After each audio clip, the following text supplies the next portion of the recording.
حضرت عائشہ رضی اللہ تعالی عنہا نے فرمایا، گویا کہ میں حضرت صلی اللہ علیہ وسلم کی مانگ میں خوشبو کی چمک دیکھ رہی ہوں، اس حال میں کہ آپ احرام باندھے ہوئے ہیں۔ صحیح بخاری۔ ام المومنین حضرت عائشہ صدیقہ رضی اللہ عنہا نے فرمایا کہ رسول کریم صلی اللہ علیہ وسلم جنابت کا غسل کرتے تو پہلے اپنے ہاتھوں کو دھوتے اور نماز کی طرح وضو کرتے، پھر اپنے ہاتھوں سے اپنے بالوں کا خلال کرتے، اور جب یقین کر لیتے کہ جسم تر ہو گیا ہے تو 3 مرتبہ اس پر پانی بہاتے، پھر تمام بدن کا غسل کرتے۔ حضرت عائشہ رضی اللہ تعالی عنہا نے فرمایا کہ میں اور رسول کریم صلی اللہ علیہ وسلم ایک برتن میں غسل کرتے تھے، ہم دونوں اس سے چلو بھر بھر کر پانی لیتے تھے۔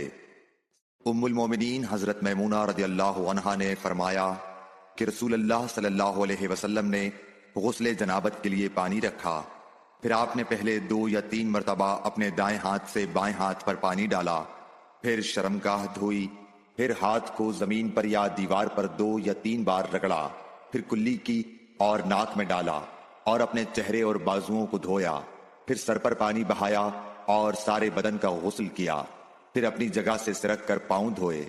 حضرت میمونہ رضی اللہ عنہا نے فرمایا کہ میں ایک کپڑا لائی تو آپ نے اسے نہیں لیا اور ہاتھوں ہی سے پانی جھاڑنے لگے۔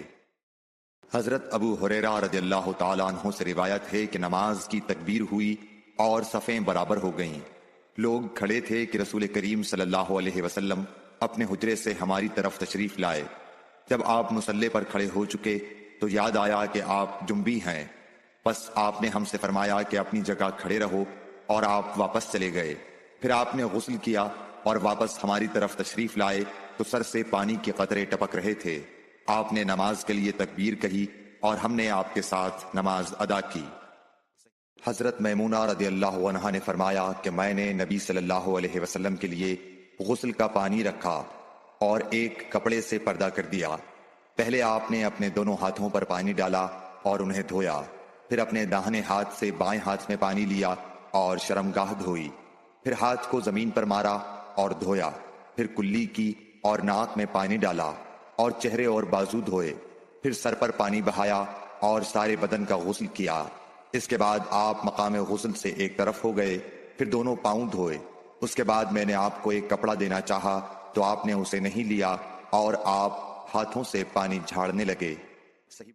حضرت عائشہ رضی اللہ تعالی عنہا نے فرمایا کہ ہم ازواج مطہرات میں سے کسی کو اگر جنابت لاحق ہوتی تو وہ ہاتھوں میں پانی لے کر سر پر 3 مرتبہ ڈالتیں، پھر ہاتھ میں پانی لے کر سر کے داہنے حصے کا غسل کرتیں اور دوسرے ہاتھ سے بائیں حصے کا غسل کرتیں۔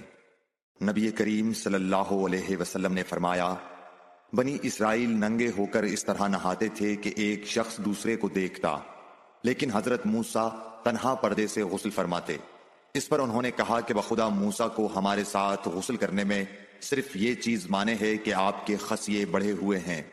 ایک مرتبہ موسیٰ علیہ السلام غسل کرنے لگے اور آپ نے کپڑوں کو ایک پتھر پر رکھ دیا، اتنے میں پتھر کپڑوں کو لے بھاگا اور موسیٰ بھی اس کے پیچھے بڑی تیزی سے دوڑے۔ آپ کہتے جاتے تھے، اے پتھر میرا کپڑا دے، اے پتھر میرا کپڑا دے۔ اس عرصے میں بنی اسرائیل نے موسیٰ علیہ السلام کو ننگا دیکھ لیا اور کہنے لگے کہ بخدا موسیٰ کو کوئی بیماری نہیں، اور موسیٰ علیہ السلام نے کپڑا لیا اور پتھر کو مارنے لگے۔ ابو ہریرہ رضی اللہ تعالیٰ عنہ نے کہا کہ بخدا اس پتھر پر 6 یا 7 مار کے نشان باقی ہیں۔ نبی کریم صلی اللہ علیہ وسلم نے فرمایا، ایک بار ایوب علیہ السلام ننگے غسل فرما رہے تھے کہ سونے کی ٹڈیاں آپ پر گرنے لگیں۔ حضرت ایوب علیہ السلام انہیں اپنے کپڑے میں سمیٹنے لگے، اتنے میں ان کے رب نے انہیں پکارا کہ اے ایوب، کیا میں نے تمہیں اس چیز سے بے نیاز نہیں کر دیا جسے تم دیکھ رہے ہو؟ ایوب علیہ السلام نے جواب دیا، ہاں تیری بزرگی کی قسم، لیکن تیری برکت سے میرے لیے بے نیازی کیوں کر ممکن ہے۔ ام ہانی بنت ابی طالب کو یہ کہتے سنا کہ میں فتح مکہ کے دن رسول اللہ صلی اللہ علیہ وسلم کی خدمت میں حاضر ہوئی تو میں نے دیکھا کہ آپ غسل فرما رہے ہیں اور فاطمہ رضی اللہ تعالی عنہ نے پردہ کر رکھا ہے۔